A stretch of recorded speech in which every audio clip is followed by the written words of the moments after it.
My ex-girlfriend took her own life in middle school and told me I was the reason why.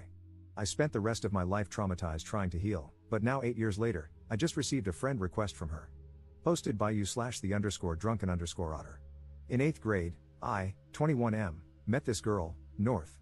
She was in my band class, and the two of us hit it off. I asked her out on a movie date, and from there, we became boyfriend and girlfriend. She was my first girlfriend, and things were going alright, until her dad got a new job across the country in California. North moved away, but we decided to try long-distance dating through our freshman year. We were not built for long-distance dating. I couldn't protect her from bullies, hug her when she was crying, or tell her it was going to be alright when she told me about her depression. We got into arguments about God knows what but decided to keep the relationship going because her dad was trying to transfer back closer to our hometown. That was until she stopped texting me around Christmas, and her sister sent me a funeral program and asked me to come to California. North's sister told me that she had taken her own life because the bullying had become too much and that I wasn't there for her when she needed me.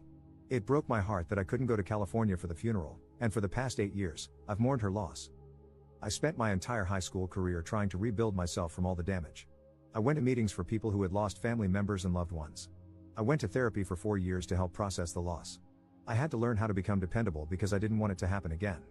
And after working on myself for 4 years, I asked out one of my classmates, Lucy. We started dating at the tail end of our senior year and are about to celebrate our 4-year anniversary in April. Last night, I got a notification from Facebook saying that I had a new friend request. I opened the app and found out that it was from North. She looks older, but there's no denying it, it's her. There are pictures of her as an adult with her fiancé and her newborn daughter. I spent 8 years of my life believing that she was dead, but here she is, with undeniable proof that she has been living a great life without me. My stomach is in knots, my heart is sinking to the ground, and my mind is racing, trying to figure out what happened and what I should do. Do I accept the friend request? Do I ignore it and try to move on? I feel completely lost, and it feels like my entire life has been a lie. I've spent the entire night looking at pictures of her and her family, floored that she would do this to me. Relevant comments. Commenter. That is wild, I'm sorry to hear that. Have you ever Googled her name in those 8 years, and did nothing about her ever come up? Did you follow her on any social media when you were together, and did all those accounts simply stop updating? Did those accounts have an in memoriam post or anything like that? Ops response. She's always been coming and going with social media. She'd make an account, stop posting for 6 months, then make a new one whenever she wanted to restart. I have tried Googling her, but she shares a name with a UCLA professor, so UCLA is the only thing that comes up after miles of scrolling. Commenter 2. So, I don't know if it's the healthiest option, but I would 100% want closure. Accept the friend request and send her a message saying how happy you are to see that she's alive since you were under the impression she had committed suicide. How thankful you are that it was a lie and that you're happy she's clearly in a better place. Do not accuse her of anything. If you feel inclined, let her know that her death led to you dedicating a part of your life to being the person you felt she needed at the time. Let her apologize if she does, don't feel inclined to accept it, and feel free to let her know that she caused a lot of hurt. I wouldn't engage beyond finding closure, and I 100% would block her after getting it. Ops response. I do want closure, but I don't want to chase it with how stirred up I am right now. I don't know if I'm happy that North is alive. Don't get me wrong, I don't wish death upon her, but I feel upset that she would do that. I dedicated a third of my life to her, and now that dedication feels like it's been ripped from underneath me. A part of me is happy that she's alive, but I'm also angry, devastated, and heartbroken that I wasn't the person she could simply talk to, that I was such a little crap that it was easier to fake her death than to break up with me. But so much has changed for me because of this. I'm happy with how my life is turning out, but so much of that came from wanting to do right by her memory. And now it's just, I don't know what it is, but I know it sucks. Update same day. Thank you to all who have responded. I want to get to each and every one of you, but for now, I hope this update will do. For now, I have decided to wait until Lucy gets home from work before I make any decision on whether or not to accept the friend request. I want to know what she thinks, and I can always depend on her to keep me level-headed. But until then, I just kinda want to sort out my feelings. I remember the day I found out about North's supposed death. It was a few days before Christmas, and the snow had just started to hit the ground. I remember walking to the edge of the neighborhood along Main Street. I sat on the sidewalk, watching the cars, thinking about how, if I walked onto the road, they wouldn't be able to stop. I was sitting there on the sidewalk, contemplating for what felt like hours.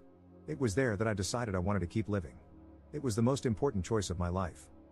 But now that choice feels hollow. It feels meaningless.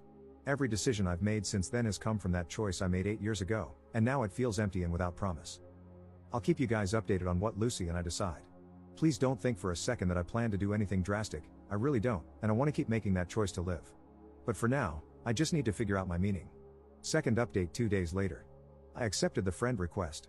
After Lucy and I talked about it, we agreed that the possibility of getting some sort of closure would be worth it. So I accepted the friend request and sent out a text saying hello. About half an hour later, I received a notification that North had responded.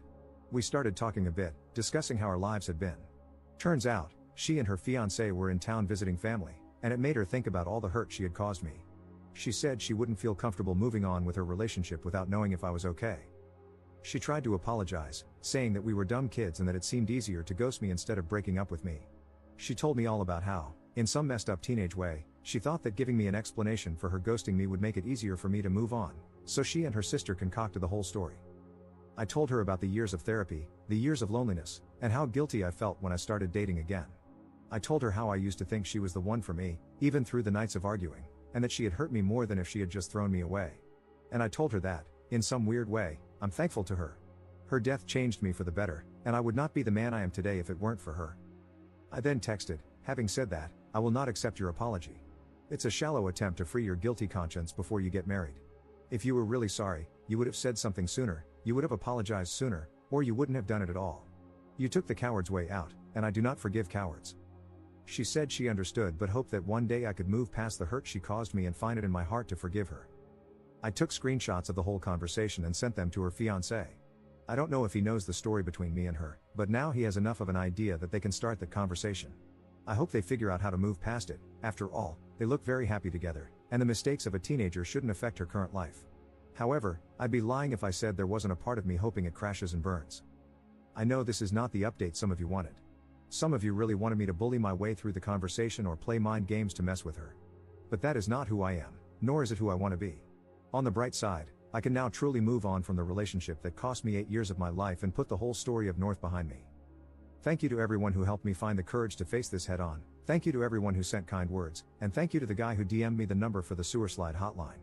I won't need it for the foreseeable future, but I appreciate it nonetheless. Notable comments. Commenter. All of that seems just so unnecessary. I want to break up with him, but I'm a coward, so I don't want to tell him directly. So, I'm just gonna ghost him because that's easier than breaking up with him. But I want it to be easier for him to move on, so I'll have my sister create a funeral brochure and make up a lie about me killing myself. But we're also going to blame him for not being there to protect me, so much for sparing his feelings, I guess. I'm also going to invite him to my non-existent funeral, and phew, thank God he didn't try to come at all, that would have been really awkward. Commenter 2. There is 0% chance that the intent was to make it easier for him to let her go. It was to hurt him because she was mad at him. She was mad that he could not be physically present. That's why her sister said she killed herself, because he couldn't be there for her. Her coming forward and apologizing was an act of self-preservation. She was visiting her hometown with her fiancé, and if they ran into each other, it would cause quite a scene. She needed to make sure she smoothed things over before that could happen. She is a malignant soul.